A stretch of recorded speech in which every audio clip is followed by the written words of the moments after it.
And we are here. What's going on, everybody? Welcome to this week's episode of the Lopes Goes Last podcast. I, of course, am your host, Tyler Lopes. If you have not subscribed yet, please feel free to do so. Also, hit that bell icon so you never miss any one of my videos. Please also like and share this video so we can help this channel grow.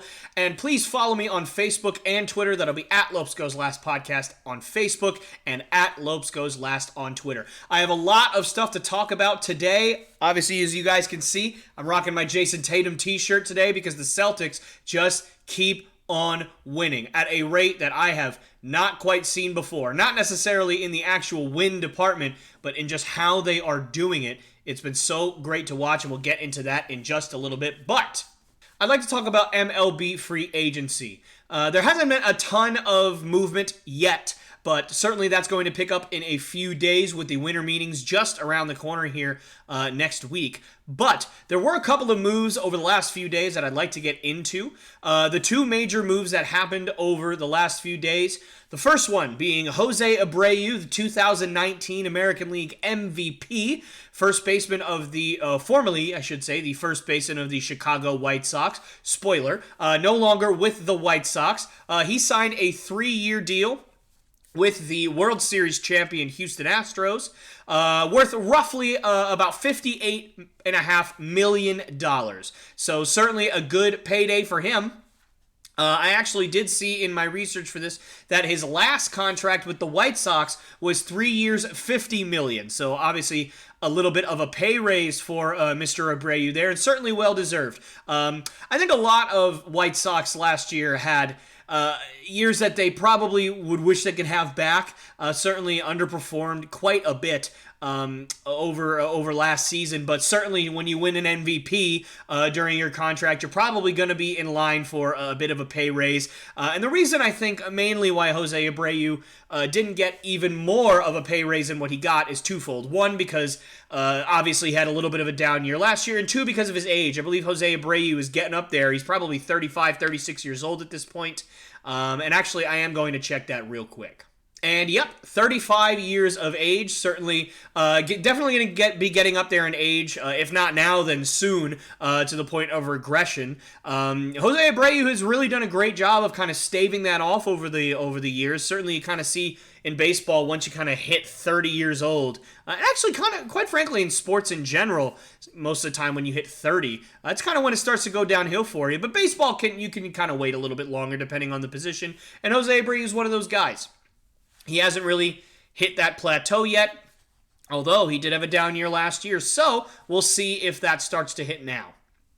But I think this is it's an interesting move for the Astros. Certainly, it's an upgrade at first base if that's what you were going for over Yuli Gurriel, but I quite frankly think that Yuli Gurriel kind of gives you similar things for what I would hope would be much, much cheaper. Now, Yuli Gurriel's also getting up there in age. He's older than Jose Abreu by a couple of years, but Yuli Gurriel is a little bit better against lefties, much like Jose Abreu. He's a right-handed batter, much like Jose Abreu, and he's, not really great for 40 or 50 home runs, but he'll get you a better average. Now, in that way, Jose Abreu and Yuli Gurriel are a little bit different. Jose Abreu, not necessarily known as an average guy, although he has had several seasons where his batting average has been pretty good, and his on-base percentage has been pretty good, but he's a little bit more of a power guy. So you're basically trading a little bit more power for a little bit less contact for Jose Abreu. But all in all, they're not the most dissimilar players in the world, at least in my mind. Now, obviously, there's room for disagreement there, but I think, quite frankly, you're not really getting a gigantic upgrade over Yuli Gurriel, especially given Jose Abreu's kind of regressed last year. But again, it is an upgrade, certainly, albeit, again, in my opinion, a slight one. But you know what? When you are the defending world champs, and you got a little bit of money to shell out, you might as well go for the slightly better player, even if you have to overpay a little bit. So certainly, I don't hate the signing at all. I do just think that you may have had other options elsewhere that would have given you similar things for less money. But then again, we will see how that goes. But certainly good for Jose Abreu. He was one of those players that I was a little worried wasn't going to get the payday that he deserved, but the Astros saw his importance, and good for Jose Abreu in the way that he is, going from a team that over the last 3 years has kind of been in that World Series hunt, with the exception of the down year last year for the White Sox. But a team that everybody was kind of like, oh, they're right there, they're going to put it all together, and then just never did. And he's now moving on to a franchise that has certainly put it all together and has gone to 4 or 5 World Series just in this decade at this point, with 2 World Series victories, obviously. So certainly a team that's a little bit more consistent, certainly a team that has won a lot more than the White Sox have over the last decade. And so again, congratulations to Jose Abreu, and I certainly hope it works out. The second contract that I want to talk about is a much smaller deal, although I think one that could end up being a better deal for the team, depending on how this shakes up, will be Mike Clevinger signing with the Chicago White Sox for a 2-year, $11 million deal. So again, Mike Clevinger is a guy that in 2019 or 2018, one of the two, I can't remember, but he had 200 innings, over 200 strikeouts, a 3 ERA, a 3 strikeout to walk ratio, which is right about where you want to be. So you know what? I think that if he can kind of get over that injury bug and he can put it together, I think that that's a real big coup for the White Sox. It gets them some pitching depth that they really just haven't had because they have been ravaged with injuries. Now, if you look at the starting rotation for the White Sox, you're not going to think that it's a bad rotation. Lance Lynn, former All-Star. Lucas Giolito, one of the utmost aces in the game today when he is healthy and when he's put it all together. Obviously, a young Dylan Cease, who the last 2 seasons has really, really looked sharp. And so that's your top 3 right there. And then they obviously had guys like Dallas Keuchel and a spattering of others. Obviously, Michael Kopech, who they're hoping will be a starter someday, but he just cannot stay healthy. And even when he has been healthy, he hasn't really been able to put it all together, especially with his fastball. His fastball, even though he's thrown 100-plus mile-an-hour fastballs, he gets hit very, very hard, specifically on that pitch. So he hasn't really been able to put it all together. So quite frankly, if you're the White Sox, having Mike Clevinger come in, I think that's a great thing for the team. If he can put it together, he does not have that pressure of being the number 2 or even the number 3 guy. When that full rotation is healthy, Mike Clevinger is going to be the number 4, maybe even the number 5, depending on how free agency shakes up, depending on how some other guys develop for the White Sox. And, just certainly kind of seeing how Michael Kopech will do.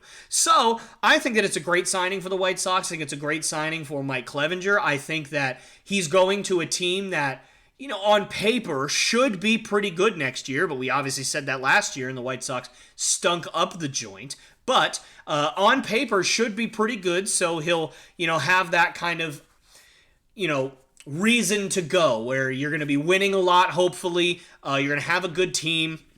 They're a young clubhouse, so he'll fit right in there because he's only 26 or 27 years of age, somewhere around there. So he'll fit right in. He'll still be able to develop, and yet he won't have the pressure of having to deliver an ace performance every single night. And, he didn't have a terrible year when he pitched last year. A 4.3 ERA, a strikeout to walk ratio that, again, was right around 3. But when he got to the postseason, he barely pitched, and when he did pitch, he wasn't particularly effective. Only a couple of innings and an ERA somewhere around 24, just not going to get it done. Now, granted, in that small of a sample size, that could just be, one bad, third of an inning, and then that's it. But the point being, he didn't pitch all that well when it counted. So, if you are the White Sox, you are hoping that you can kind of get Clevinger and bring him in, help him stay healthy, help him get his form back. Hopefully, he'll have a reasonably healthy offseason where he can get better and get back on track. And hopefully, he ends up performing well. Because, again, regardless of whether I root for a team or not, if there's a good player out there and they end up signing somewhere, I want to see all of them succeed because I just like watching good baseball. And Mike Clevinger, when he is healthy, is a very, very good pitcher and a fun pitcher to watch. A guy that can throw, in the high 90s when he's healthy.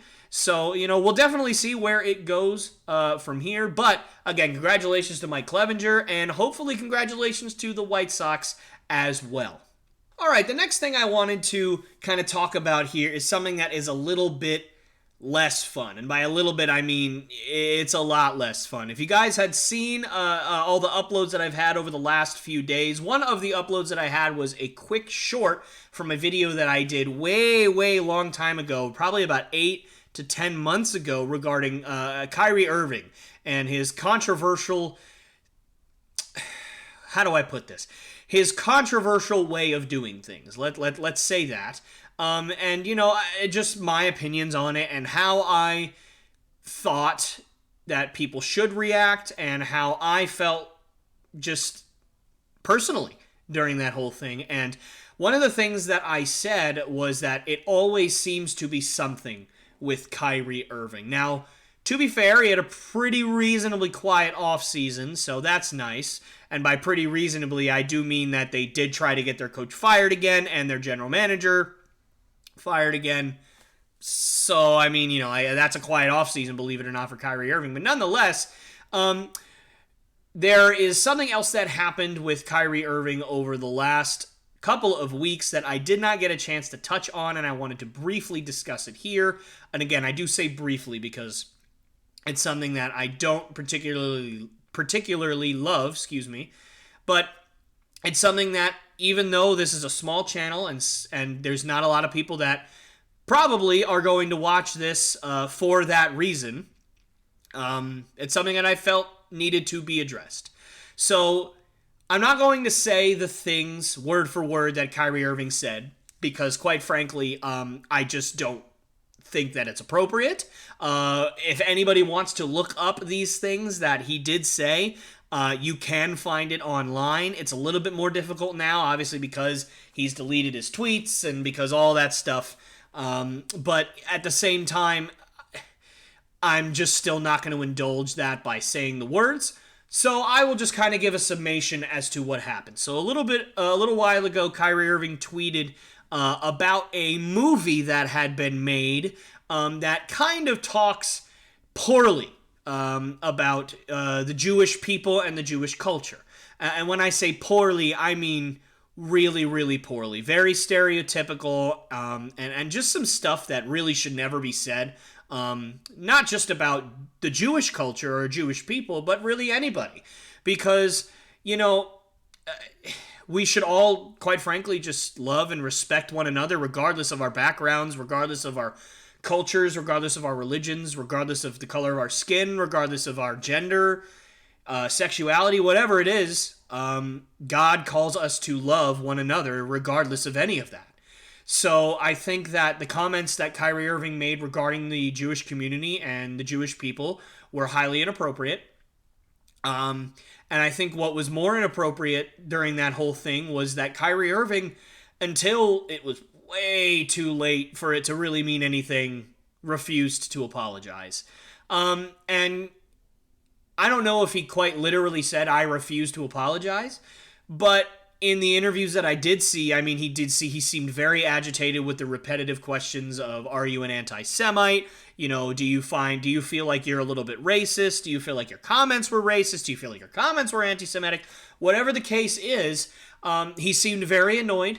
And he even said that he wasn't going to indulge the people that asked that question because he didn't feel like he needed to, because his body of work speaks for itself.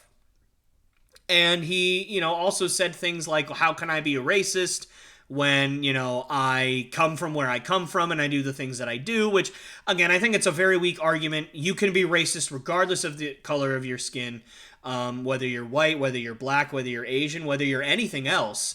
You can have hate in your heart, regardless of color of the skin. And it doesn't have to be just racism. You can have just general hate in your heart. Every person is capable of that. So I hate that argument, not just when he says it, but when anybody says that you have to be a certain kind of person to have hate in your heart, or a certain kind of person to be racist or anti-Semitic or whatever the case may be. I just hate that argument. But the point being, Kyrie Irving, again, I said it in the short, and I said it in that video. So certainly you can find that on my channel. if you want to go back and watch what I said back then. But just to kind of, again, re-say it here, Kyrie Irving is somebody that just does not want to take responsibility for his actions.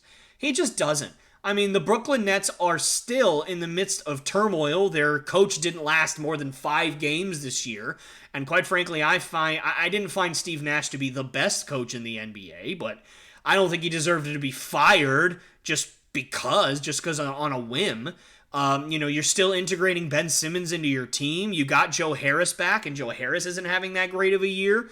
And obviously now with Kyrie Irving just getting back from his suspension not too long ago for the comments that he made, I just think that it's another example of Kyrie Irving not taking responsibility for his actions, not taking responsibility for things that he's said or things that he's done, and blaming other people. And, again, like I said, my prediction of him going elsewhere and not being in Brooklyn ended up not coming true, but I'd be lying if I told you that the Brooklyn Nets probably weren't thinking about trading him, because I'm sure they tried to. I'm sure that all possibilities were thrown about during this offseason, and I can pretty much guarantee at this point that Kyrie Irving's not going to be on the Brooklyn Nets next year. Last year was a player option. I assumed he wouldn't pick it up, but he did, which kind of surprised me. But again, I think that was probably the right move for him, considering I truly think that once his current contract is up, his worth, it's going to plummet. It's just going to plummet. I mean, his kind of availability and his, the teams that are going to want him are not going to want to pay $45 million for somebody that might just blow up any second, or might say something really stupid and get himself suspended, or throw his entire teammate under the bus, or say that he's looking forward to handling the player personnel decisions along with the general manager and just making himself effectively a player general manager, or at least trying to. Why would anybody want to pay $45 million for that? Now listen, Kyrie Irving is a fantastic basketball player. Do not get me wrong. When he has a basketball in his hands, there are few players in the NBA, quite frankly, few players ever, that are as talented as Kyrie Irving. No question about it. And nothing that I have said in the past, or am saying now, or will say in the future, unfortunately, probably, has anything to do with his skill or me thinking he's a bad player. He is not a bad player. He is a great player. And I think as a pure basketball player, every team, with the exception of those teams who are lucky enough to already have a transcendent point guard, like a Luka Doncic, like a Ja Morant, like a Damian Lillard, guys like that, and obviously some others as well, every team other than those select lucky few would be so thrilled to have Kyrie Irving as a basketball player on their team. No question. But as a person, I don't think he is worth the trouble. And he continues to prove that year after year, day after day, week after week, month after month, with the things that he says, the things that he does. And again, he might go 3, 4, 5 weeks without incident. And you might think, oh, look at this, we're turning the corner, and you might forget that Kyrie Irving's on your team, but eventually he's going to say or do something that's going to make you upset.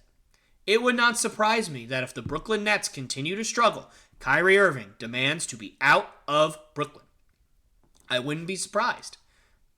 I really wouldn't. Now, I don't think he will, because I think that he just likes playing with Kevin Durant that much. But if somehow Kevin Durant leaves, oh, forget it. Kyrie would rather go play for Sacramento with KD than play for Brooklyn without him. So, no offense to Sacramento, by the way. But anyway, I just don't think Kyrie Irving's the trouble. Or worth the trouble, excuse me. He is selfish, and he just continues to not be accountable for his mistakes. And it's a shame, because if he was accountable for his mistakes and he did do what he needed to do as just a basketball player, he could quite frankly be one of the greatest players to ever stepped foot on a court.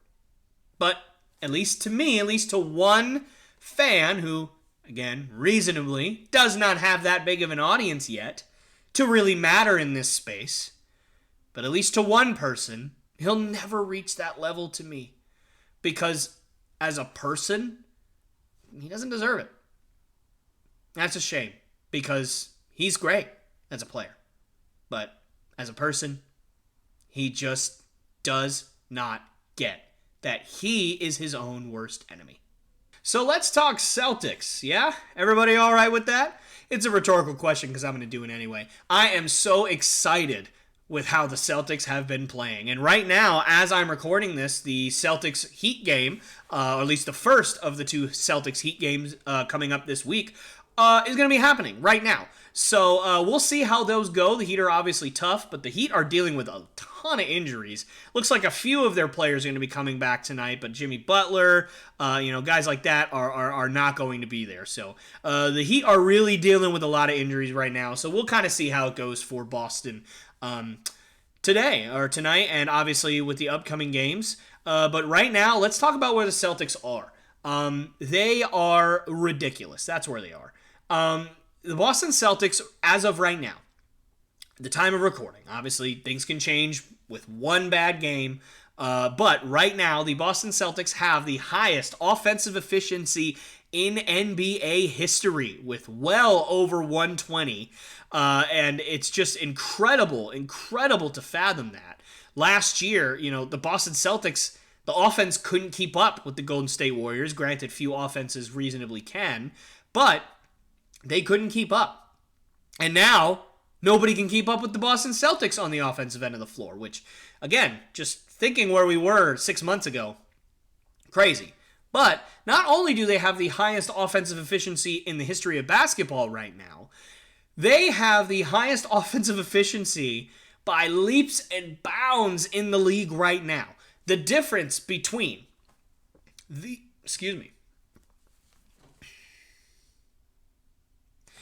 difference between the Boston Celtics offensive efficiency and the second place Sacramento Kings is the same difference between the Sacramento Kings in second place and 19th place Phoenix.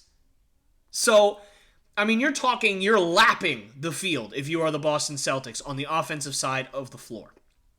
And they have just had a nice, reasonably length homestand where they have really been able to showcase their dominance. And the craziest part of all of it is they are doing it most of the time without one or more of your starters. Now, obviously, Robert Williams III is your starting center when he's healthy. He's been out for the entire season. So, him aside for right now, the other day when the Boston Celtics played the Charlotte Hornets, they did not have Jaylen Brown, and they did not have Al Horford. The night before, the Boston Celtics did not have Jason Tatum. And yet, in both of those games, the first against the Hornets and the other against the Wizards, they both dominated. Both games were dominated by the Boston Celtics, especially on the offensive end. Despite one of your two All-Stars being out for both, and then for another one, two of your starters being out, and that's, again, still not including Robert Williams III, who has been out for the entire season. And he brings a whole nother dynamic to your offense that they just don't have right now in that lob threat, offensive rebounding, everything that you can, and also just more passing out of the center spot. Robert Williams is a great passer. So, you look at what the Celtics are doing, not at full strength, and you sit and you wonder, man, what can they do when they are at full strength? What can they do when they are fully healthy? That's a scary proposition, not just for me as a Celtics fan to kind of theorize, but for the entire NBA. When Robert Williams III comes back, what in the world is that going to look like? Because, I can reasonably see a world where Robert Williams doesn't fit into this particular offensive scheme as well as other guys will. Because Luke Cornett and Al Horford and Mfiondu, Kamengele will all kind of step out and shoot threes, along with obviously Grant Williams, Blake Griffin, Noah Vonleh. They can all step out. They can all guard the perimeter, at least mostly, and they can all shoot a little bit. They can all run a little bit and pass a little bit. And I'm not saying that Robert Williams can't do all those things. He can certainly do most of them. But as a shooter, as a floor spacer, that's just not his game. And that's okay. But the Celtics, they love playing 5 out or 4 out and 1 in right now, and I am just interested to see how Robert Williams will fit into that. And again, I'm not saying that he won't. I just can see a world where it's not the best fit in the world. Or where at the very least the Celtics have to change up their offense and it's a little bit less ridiculous than it is right now, or than it has been over the last couple of months. So we are over a quarter of the way into the season at this point, at the time of recording. And the Celtics still have the best offense in the history of the NBA. Now, am I going to say that the Celtics are going to keep up that pace for the rest of the season? Quite frankly, I don't think so. I really don't. I think that when you shoot as many threes as the Celtics have shot, and you really are living on threes right now, I'm talking pretty much every game I have seen, you're over 40% from 3 as a team shooting. I mean, that's insanity. It's crazy. I am very, very scared as to a possible drop-off. Now, you hope that drop-off happens in the regular season at some point when, it's a few games that don't really matter and the whole team's just cold as ice from 3. You can live with that. You can live with a few games where you're like, listen, we're doing the same thing we've been doing all year. They're just not going in, but we'll keep working at it, yada, yada, yada. We'll move on, right? You could be okay with that. But when you are a team that has just lived by the 3 so much as they have, you just really hope that doesn't happen late in the season or, God forbid, in the postseason. We saw what happened to the Houston Rockets a few years ago. 27 consecutive missed threes in Game 7 of the Western Conference Finals. That is an absolute worst-case scenario nightmare for not just the Celtics, but any team that shoots a high volume of threes in the NBA. And that's where the game is going at this point. And I know that a lot of people hate that. A lot of people don't like that it's such a 3-point heavy game now. But the analytics will tell you, you shoot threes or you shoot layups. Those are your most efficient shots. Because one, yeah, you're shooting at a little bit lower percentage, but it's more points, so when it goes in, it's more impactful. And the other one, you're a foot away from the basket. So it's pretty easy to go in most of the time. So when you're a team that shoots as many threes as the Celtics have, or you're a team like the Rockets back in 2016 that shoot ridiculous amounts of threes all the time, then you have to worry about these cold streaks. That's just how it goes. But at the same time, you're willing to accept those cold streaks because you know that those days that you are hitting, you cannot be stopped. So, the Boston Celtics, in a nutshell, are looking like the best team in the NBA right now. I think the only team that's even really close to what they are is the Milwaukee Bucks. They've played fantastic, and I said this last video, but what I didn't touch on was they haven't had Chris Middleton still. He's, getting close to coming back at this point, again, at the time of recording, but he still hasn't been out there. So you're talking about another former All-Star and a guy that's a real key cog in that offense coming back to a team that looks like the second best team in basketball right now. So we're going to see what that looks like very, very soon. But as for the Celtics, again, I said it last video and I'll say it again. I don't really see a team that's going to stop them, that's going to be able to keep up with them, especially out west where it is just a free-for-all right now. There's not a lot of fantastic teams out in the West.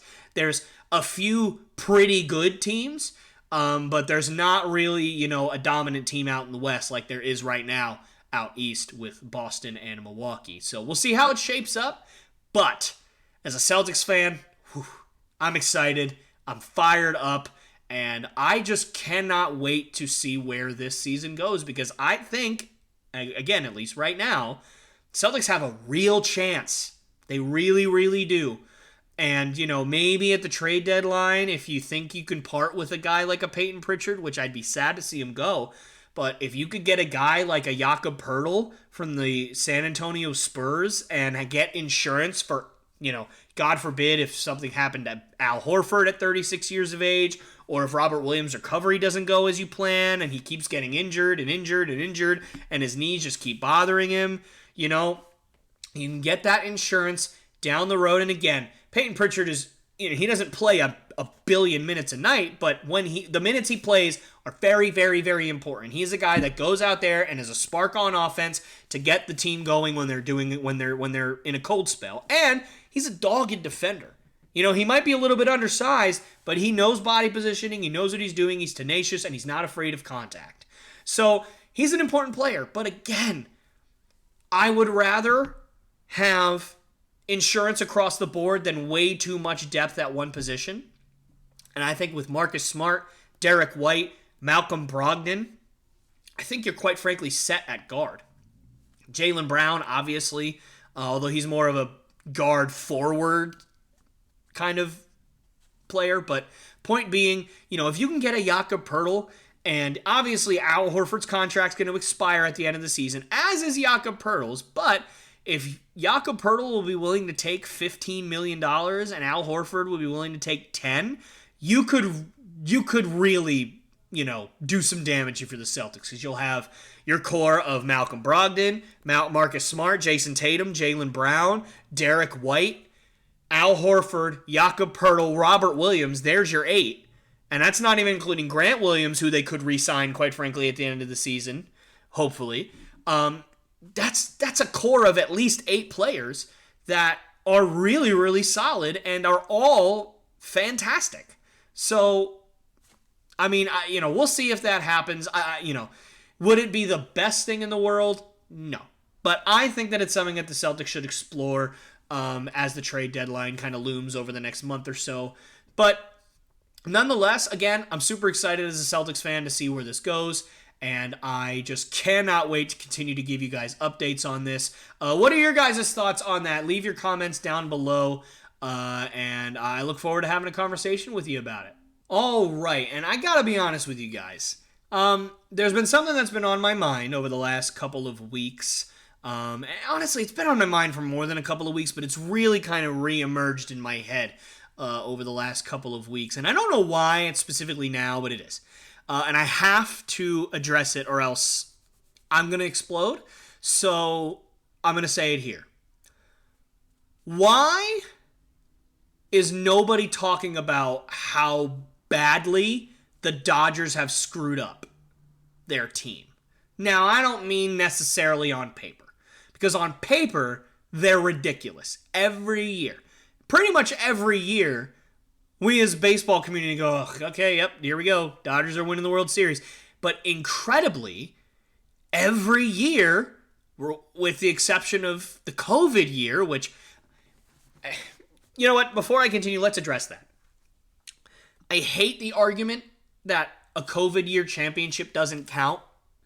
But let's be honest, the two teams in the NBA and in the NFL, or excuse me, the NBA and the MLB that won their championships during the COVID year, the Lakers and the Dodgers, the two LA teams, or two of the LA teams, I should say, they haven't had the best success since, especially when it comes to championships. The Lakers haven't had the best success at all. They have had almost no success since then. They really haven't even been a good team since then. And the Dodgers have been still one of the most dominant regular season dynasty teams over, in my lifetime. But they have not been able to capitalize in the postseason. And I don't know why no one is talking about it. I don't know why.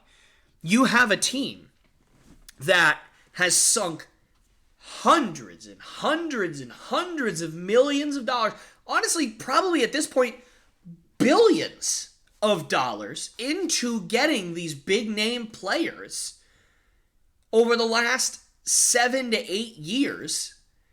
And yet, the only World Series you have to show for it is the one that, again, well, I don't agree with it, but the one that a lot of people don't count.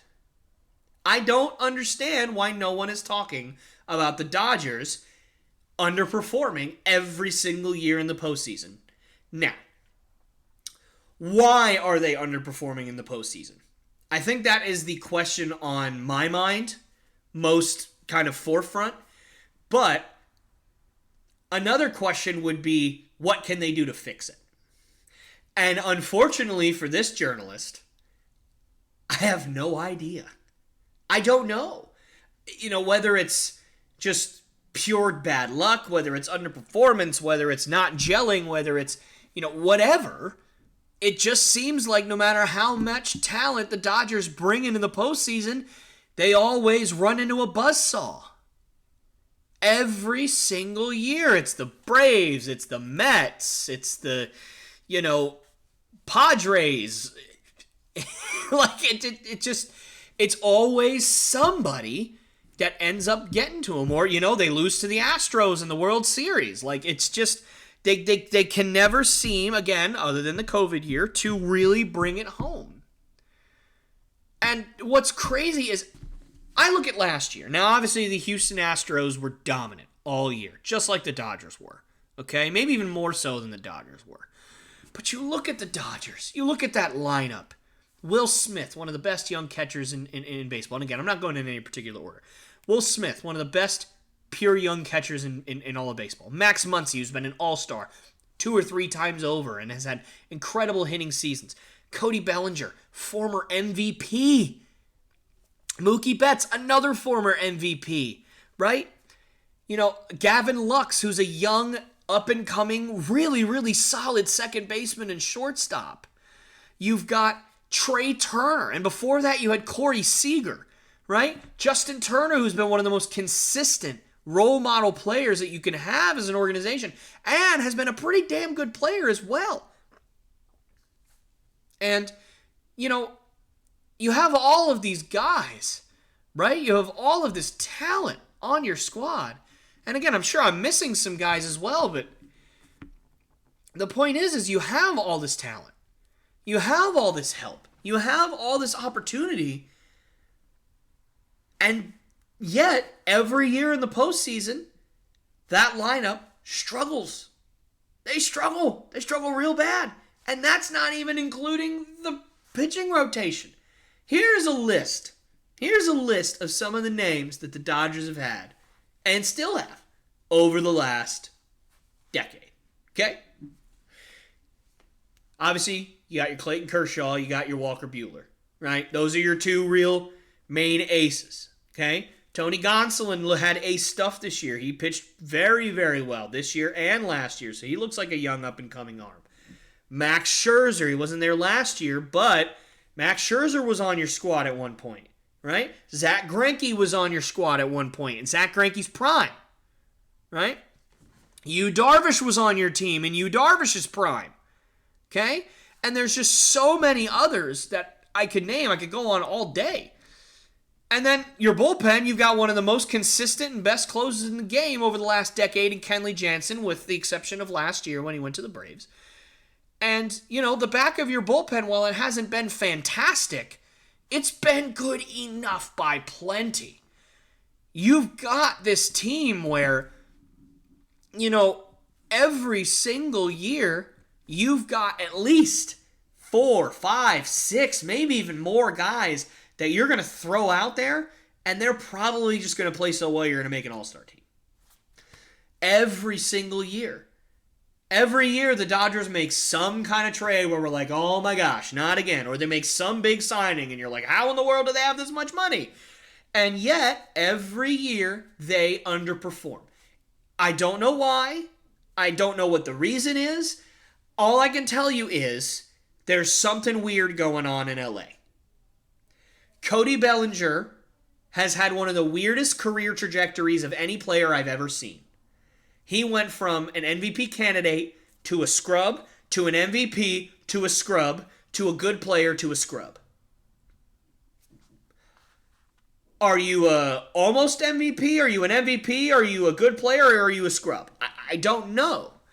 Because every year it seems like he flips a coin, and whichever, if it lands on heads, he's going to be an MVP. If it lands on tails, he's going to hit 120 and have 320 strikeouts. And the thing is when you have a guy like that, there's a lot of reasons why a guy can fall off offensively. But most of the time, it has to do with age. Cody Bellinger's only 26. He's had all this success, all these awards, and all this crazy fluctuation in his career at 26. Or I should say, at least by 26, right? So it's mind-blowing.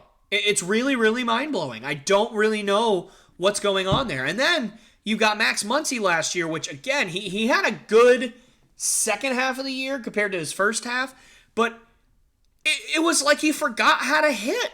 It was like he just couldn't do anything. He was hitting like 110 through 60 games or something insane like that. I mean, just absolutely incredible. Now, he was never an average guy. He was always a power guy, but 110 or 140 or 160, it was in the ones, whatever it was, just horrible batting average, and not really any pop to go with it, not really getting on base. It was like it's like his hitting ability just went poof and just disappeared. And, obviously you tack on injuries. Kershaw's getting up there in age, right? It's just all these things that just, they always seem to go wrong. Where you can look at the Dodgers on paper and say, I don't know how anybody's going to stop these guys. I don't know how anybody has a chance against these guys. And yet they lose to the Padres in the divisional? Like, no, that's no. Or you lose to the Braves, who just, again, quite frankly, are not as talented as you last year. Now, again, the Braves won the World Series, and they deserved it. But let's all be honest. Even my Braves fans that are going to watch, your team wasn't as good as the Dodgers last year, at least not on paper. You were a better team for those few games that you played them, and you earned that. But basically, almost without fail, every team that the Dodgers play, they're not better than the Dodgers. None of them are. So why do they continue to struggle? I don't know. I don't know what the answer is. I don't know. And then again, struggle might be a hard word. They are wildly successful every year in terms of just regular season record, dominating the regular season, and they're always a juggernaut when it comes to the postseason, but they always seem to come up short. And you know what? I think I know one of the reasons why. I think one of the reasons why no one's talking about this is because there's a team in the American League that's doing it better than the Dodgers. And of course, I'm talking about the Yankees. Now, the New York Yankees. Where do I start? The New York Yankees are arguably the most troubled franchise in baseball right now, and that is really weird for me to say. I almost don't even think it's true. That's how weird it is. But, I mean, you've got a team that has the highest or second highest payroll in the league every year. You got a team that has wild expectations every year. And several times, you've had teams that have won over 100 games, and yet, nothing to show for it. And you talk about running into a buzzsaw every year. The New York Yankees quite literally do not know how to beat the Houston Astros. I don't know why, but they just refuse to beat the Astros. They just do. They just can't do it, no matter how hard they try. And in a way, I do feel bad for some of the players on the Yankees. Again, I'm a Red Sox fan, so, it is nice to see the Yankees squirm a little bit. But, every year, the Yankees have crazy expectations. They have all this money. They have all this power and a good farm system with good prospects, and yet none of the prospects have seemed to turn out where the Yankees have wanted it. None of the trades have seemed to work out. Most of the free agent signings haven't worked out. And now, on the precipice of free agency, you are in danger of losing your best player. Aaron Judge, the 2022 American League MVP, who finally, after 5 just injury-riddled seasons, or at least what it seems like 5 injury-riddled seasons, several injury-riddled seasons. You finally put it all together if you're Aaron Judge. You finally, and in your contract year, you're going to make bank. I've seen some of the offered contracts that have gone his way. They are record-breaking contracts, not necessarily in the end amount of money, but the annual value of money. He's been offered more money per year than any position player in history. He is going to cash in. And good for him. He deserves it. He won MVP. He broke the American League home run record this year. He drove a team to 100 wins. And, one of the, not the best team in the American League, but one of the best teams, not just in the American League, but in all of baseball. And that was Aaron Judge. He did that. Not by himself, obviously, but he was the heart and soul of that Yankees team. And yet, the Yankees played the Astros, which means they ran into a buzzsaw. And man, they didn't just run into a buzzsaw. They didn't just struggle. They didn't just barely lose. They got swept. They got swept. I mean, if you'd have told me in July that the Yankees were going to get swept out of the playoffs, I'd have said, okay, that's a bit harsh, don't you think? I know they've struggled in the playoffs the last decade or so, 15 years, whatever it's been. But seriously, swept? I mean, that seems a bit ridiculous. I mean, you're telling me Garrett Cole's going to throw twice? And you're not going to win one game with that offense that you got? But it happened. Crazy to think about, but the Yankees, despite being the Yankees, despite having one of the highest payrolls in baseball every single year, have not won a World Series since 2009. And I know at this point, Yankees fans are tired of it. They are sick and tired. And I hate to say of mediocrity, because mediocrity is a bit harsh, because they are one of the better teams in baseball pretty much every year.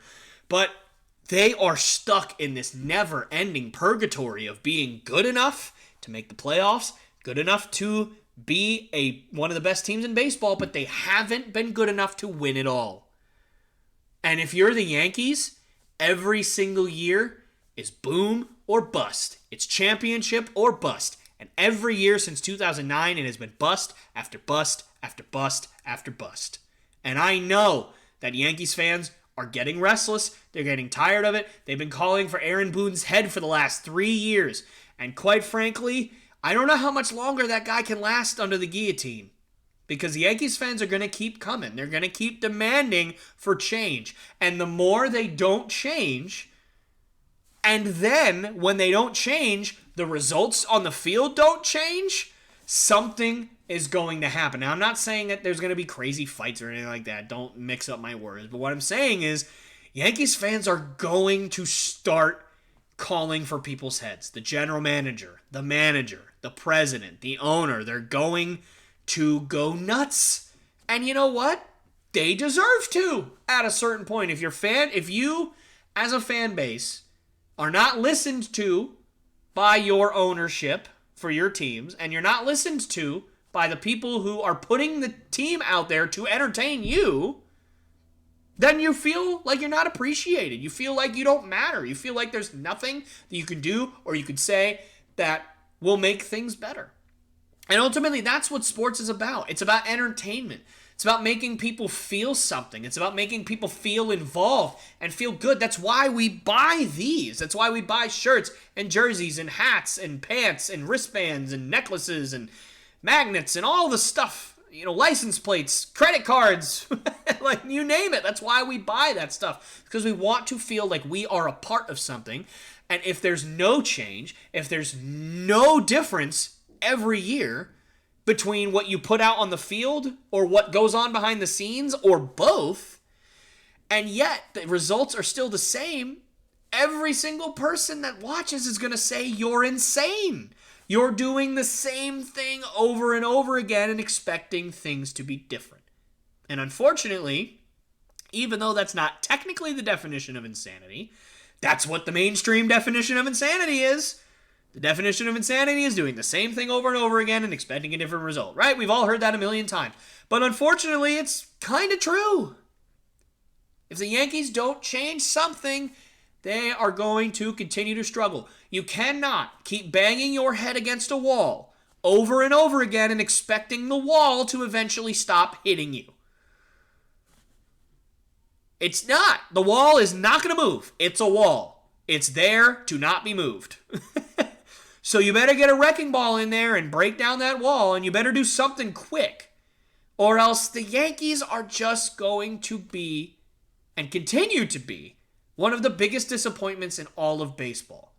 And even as a Red Sox fan, that breaks my heart, because I can guarantee you, every single team, with the exception of maybe one or two, maybe three or four, whatever, would kill to have the Yankees payroll. Would kill to have that kind of money. Do you think the Kansas City Royals would love to wake up and have $300 million in cap space or whatever to spend on players? Oh, they'd have a field day. By the way, think about this. The Kansas City Royals, who are a city, not a city. That's not what I meant. Let me retract that. The Kansas City Royals, who are a franchise that has been a pillar of, quite frankly, mediocrity over the last 15 years, have more World Series and more World Series appearances than the New York Yankees since 2009. They have won more World Series than the Yankees. And the Royals have $18 to spend every year. Poor Carlos Santana couldn't get $10 million from the Royals. Eric Hosmer couldn't get $20 million from the Royals. You know, out of all the free agents after their World Series win, they had to choose one to keep. One. And it was Alex Gordon. It's not like he was asking for $100 million or $30 million a year. You know? And yet they have no money. The Oakland Athletics, they've been rumored to be leaving Oakland for years because they don't have any money. They made a whole movie about how the Oakland Athletics don't have any money. You don't think that they would kill to have the New York Yankees payroll? Of course they would. The Oakland Athletics would kill to have the New York Yankees payroll. They would.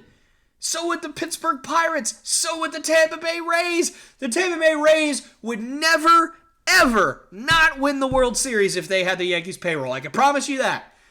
Because with the way that they develop talent down there in Tampa Bay, if you gave them the ability to sign Aaron Judge this offseason, and Max Scherzer last offseason, and Garrett Cole a few offseasons ago, forget it. That Tampa Bay team would be unstoppable. No questions asked. They'd trade for Wilson Contreras. They'd get an actual first baseman that's not G-Man Choi. No offense to G-Man Choi. By the way, why do all the Tampa Bay first basemen keep going to Pittsburgh? Anyway, the Tampa Bay Rays would dominate every year. They're dominating every year anyway, which is crazy enough. Anyways, all that being said, if the Yankees don't change, the world's not going to change for them. Baseball's not going to change for them. You can keep trying and keep, you can keep getting these little pieces, your Anthony Rizzos, your Jameson Tyones. You can keep hoping that Luis Severino's arm stops falling off. You can keep overpaying like crazy for these older relievers. You can keep hoping Giancarlo Stanton figures it out and stays healthy. He figured it out for part of the year last year, but again, couldn't stay healthy. So it's just one of these things where the Yankees, you want to say I almost said you want to say the Yankees have all the tools, but we've said that for 15 years and they haven't won squat. So maybe they don't have the tools they think they do. They're going to have to change. They're going to have to do something. And God forbid if they let a phenom like Aaron Judge walk out the door when Stanton's still making $35 million a year, when Cole's still making $30 million a year, when Severino's making crazy money, when Rizzo's making crazy money, when all those guys in the bullpen like Chapman and Britton and all these guys are making all this kind of money. It's not going to be good. I can promise you that. It is not going to be good in New York. And the last thing I want to talk about this week is the NFL. Just a little bit, and just kind of overall where the picture is, where we stand here. First, let's talk about the Patriots. Obviously, they're playing the Bills tomorrow night. I don't anticipate that's going to go very well. And I talked last week about how I think the Minnesota game is really going to be kind of a litmus test for the New England Patriots, and they came up short. Now, they played well for the most part. They had a good game. The defense didn't play as well as they usually do, but they lost. And their main reason for losing is because they struggled in the red zone. They just did, right? So it's frustrating as a Patriots fan to continue to see, and again, it's another instance of people banging their head against the wall and expecting it to move. It's just not gonna. You keep throwing out a lackluster offense every year, and you're gonna get lackluster results. It's just how it goes in today's NFL. Yes, I know that 10 years ago, drafting a wide receiver late in the first round probably wasn't a great idea. But you've got all these young studs that are coming out of the draft now. The drafts are so much deeper than they used to be. They really, really are, especially at wide receiver, especially at tight end, especially at offensive line. These guys are coming out of college ready to contribute right away. There's very few ridiculous busts in the first round. Unfortunately, the only one that I can think of is N'Keal Harry, who the Patriots drafted. But nonetheless, it's one of those things where the Patriots just cannot seem to put it all together. They won 10-3 when their offense didn't do anything all game. And then they give up 33 points the next game when their offense actually, is scoring a little bit.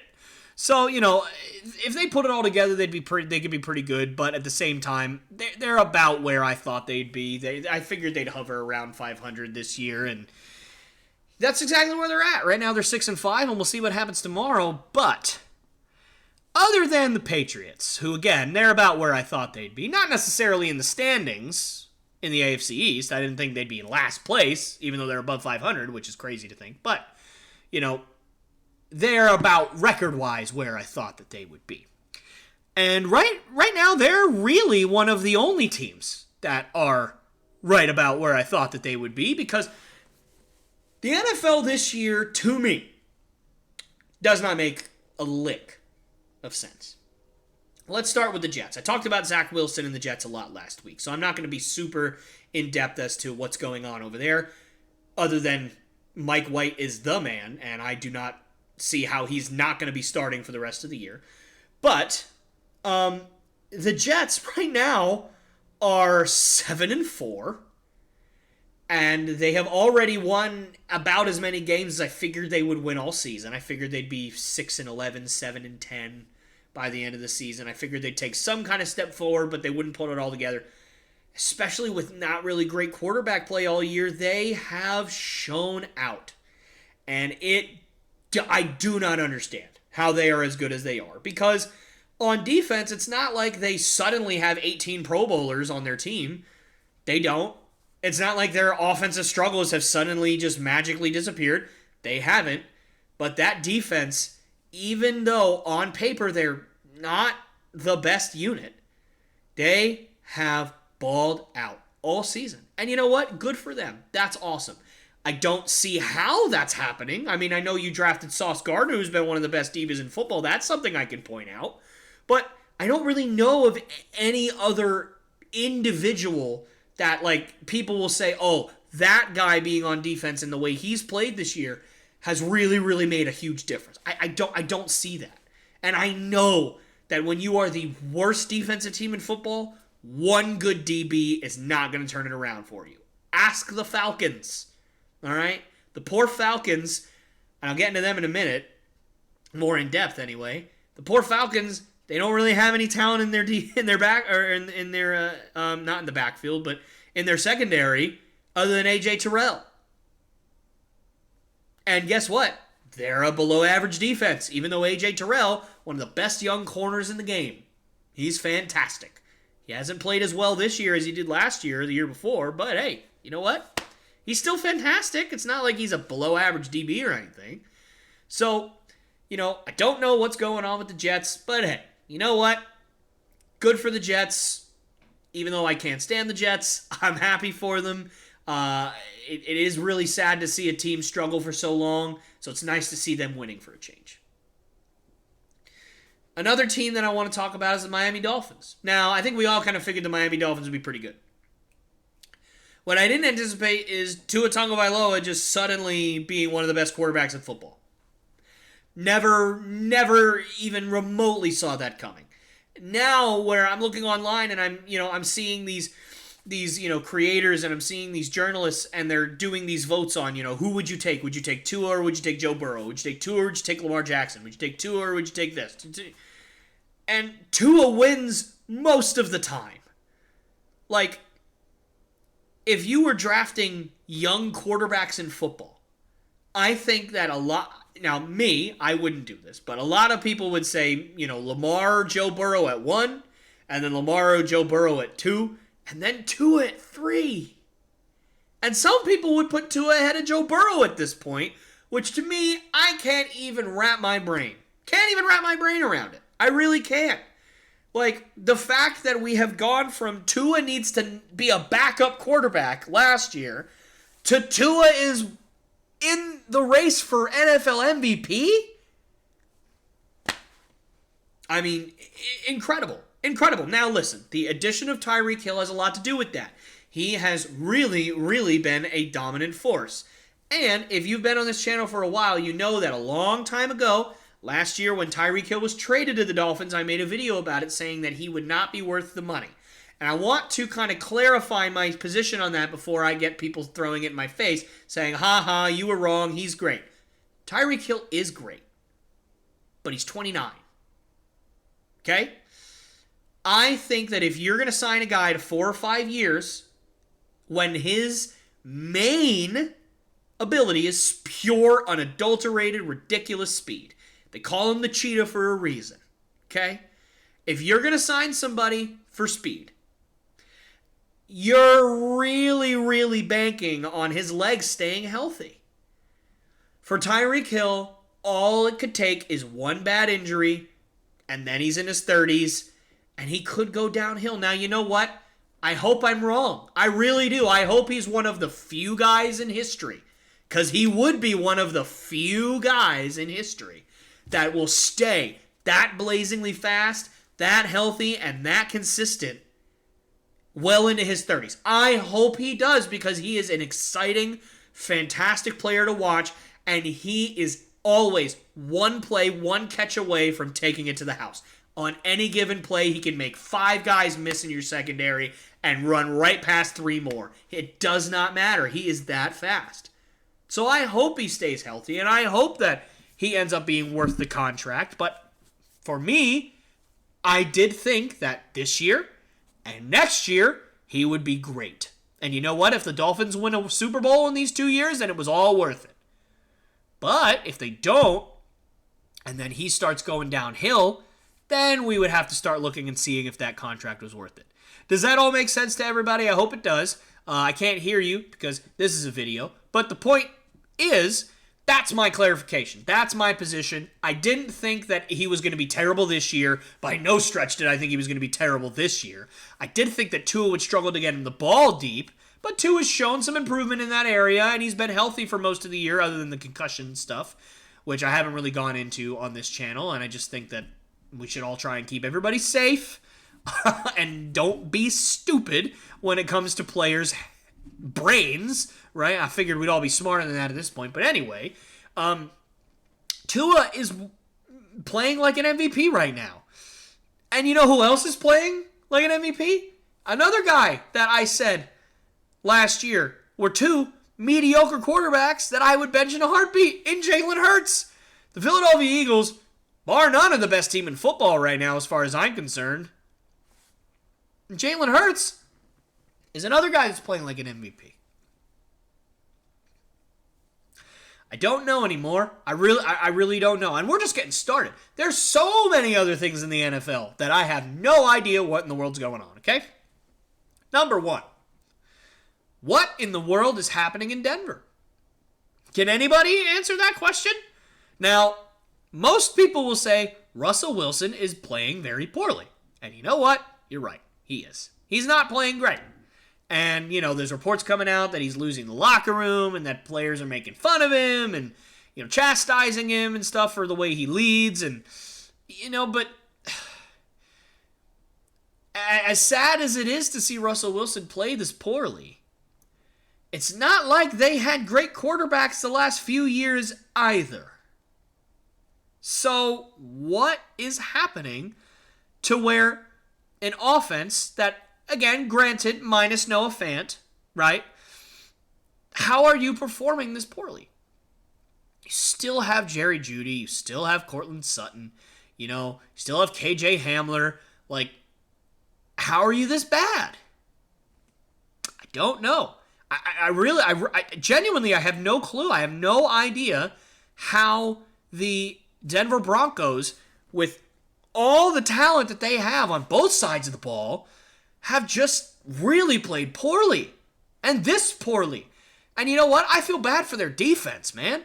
Their defense, every time I see a Broncos game or I see the score at the end of the game, if I couldn't catch the game, they lose like 17-15 or 20-17 or 24-10. Like, it's just one of the, like, where the defense has played pretty well, if not great, and the Broncos offense can just do nothing, right?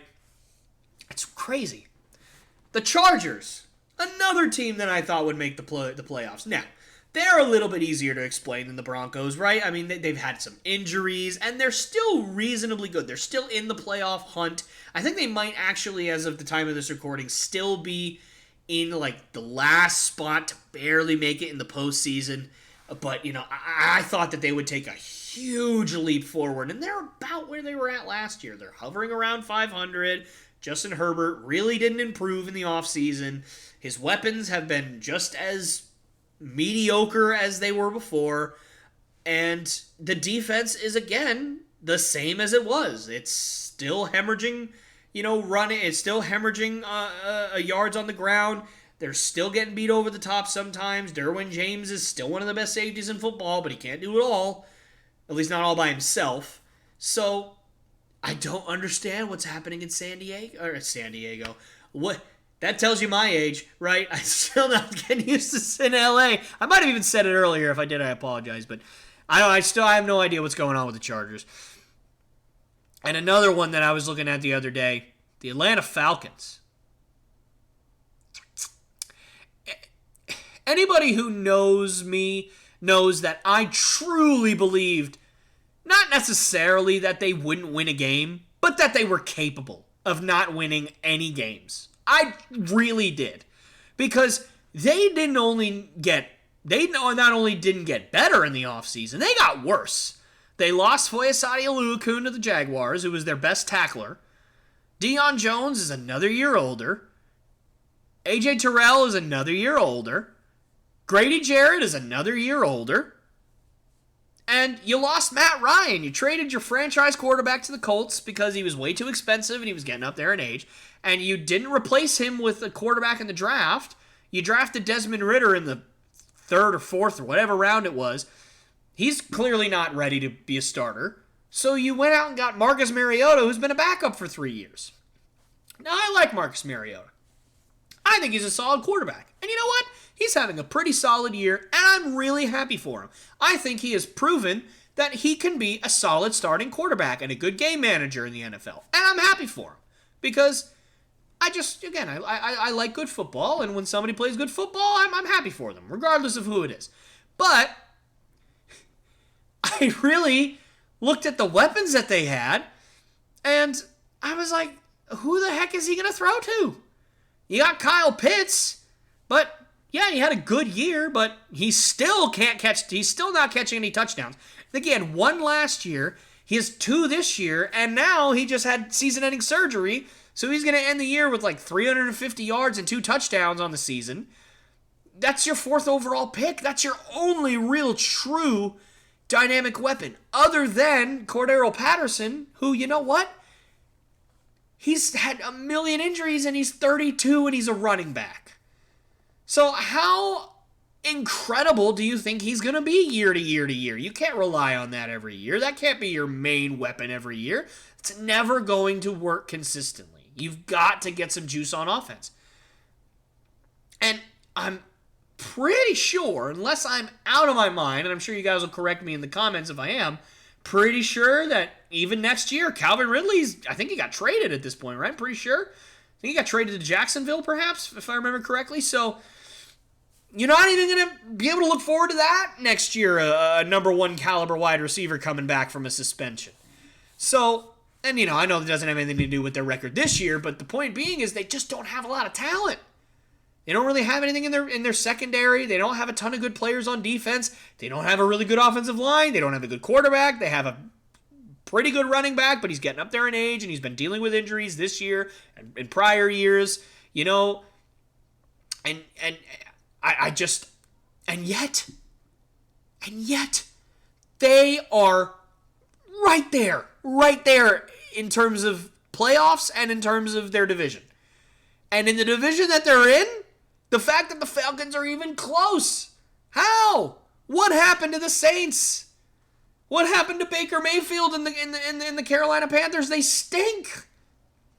They absolutely stink. And even worse, the Tampa Bay Buccaneers. Oh boy. Finally, after 12 years, it seems like the people who are saying Tom Brady's going to fall off a cliff have maybe been right. It took them 12 years to do it after they started saying it, but my goodness. What is happening in Tampa Bay? You've got all these weapons, and I mean all these weapons. Cameron Brate. You got 3 pretty solid running backs. You've got Gronk. You've got Mike Evans. You've got Chris Godwin.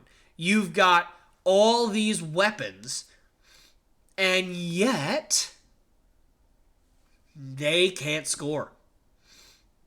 Now, they don't have nearly as good an offensive line as they used to. And Tom Brady is getting up there in age. So the beatings are probably taking a toll on a certain level. And obviously with all the off-field stuff with Tom Brady in his personal life, it's hard to imagine that even he, the consummate professional for 20 plus years, is able to completely block that out of his mind at all times. It must be very difficult. I'm not saying he can't, because if anybody can, it's him, but it must be very difficult to deal with all that and still have to play football. But even with all that, how are the Bucs below 500? Think about this. The NFC East and the AFC East both have all their teams above 500. And yet, the Bucs and the Falcons are right there neck and neck in their division, and neither of them are above 500. They're both below 500. That whole division is below 500. Just wild to think about. Absolutely wild to think about. And then, maybe even crazier than all of this, is the New York Giants. The New York Giants have baffled me every week as to where the team that they have is basically the same as it has been for the last 3 years. Not really a lot of great weapons on offense other than Saquon Barkley.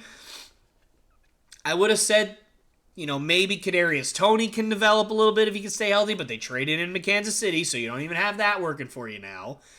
Their defense is just as mediocre as it's always been on paper, right? You lost your best defensive back in James Bradbury in the offseason. How are they as good as they are? I don't understand. You look on paper, you look at the statistics, they're not particularly that impressive. Their offensive line isn't that impressive. Their quarterback certainly isn't that impressive.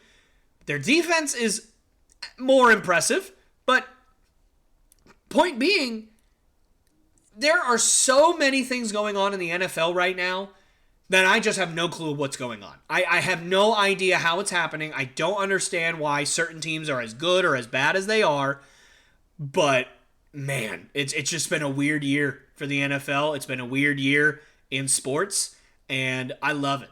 And that's exactly why I love doing this podcast. But that's going to wrap it up for me, guys.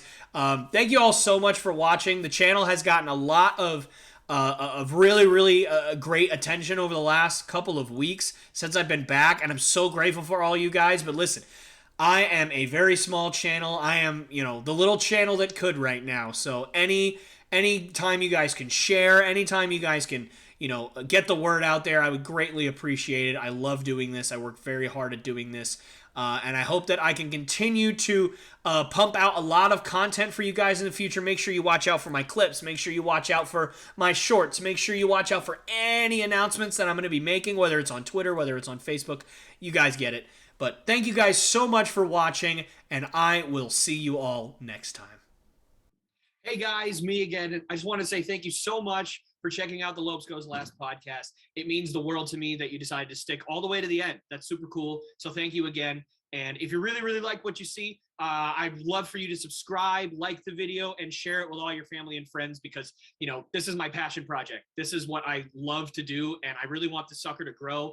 And the only way that that can happen is through you guys, is if you guys can help me out. So again, if you like what you saw, please subscribe, like the video, share with all your friends and family. That's the only way this is going to grow. And yeah, I'll see you guys next time.